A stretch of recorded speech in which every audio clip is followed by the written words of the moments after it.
Russia's goalkeeper saved two spot kicks, beating Spain 4-3 in the penalty shootout.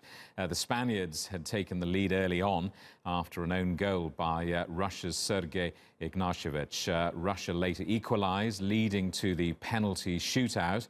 Live now to TRT World Sports correspondent Lance Santos, who's been watching all the action for us from Moscow. Lance, what on earth happened? The lowest ranked side at the tournament have knocked out Spain.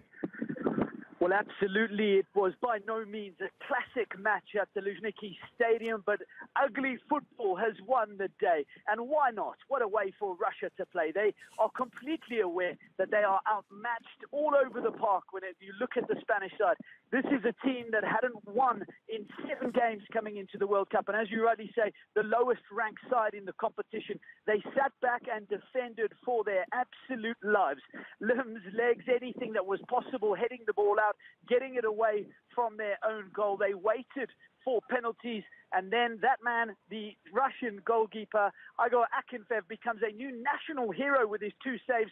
Spain's Aspas missing the last penalty to send Spain crashing out of the tournament.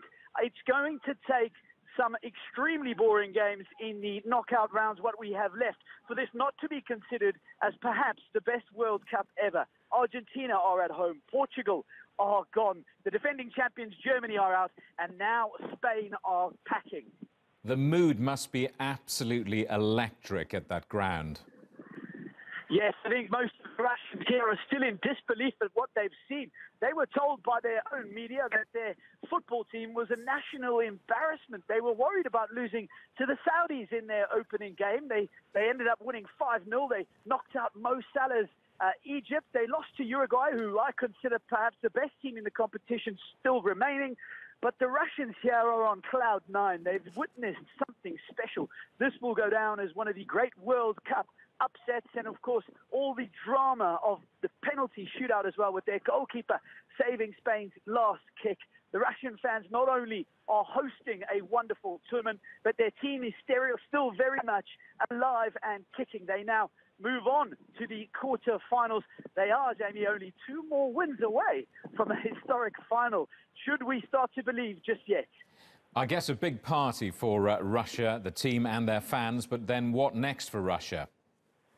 What next is whatever happens in the next game between Croatia and Denmark. So Croatia look like one of the teams of the tournament. Luka Modric pulling all the strings there, coming up against a Denmark side that were underwhelming against the French in the first goalless draw of the competition. Russia will now face the winner of Croatia or Denmark in Sochi.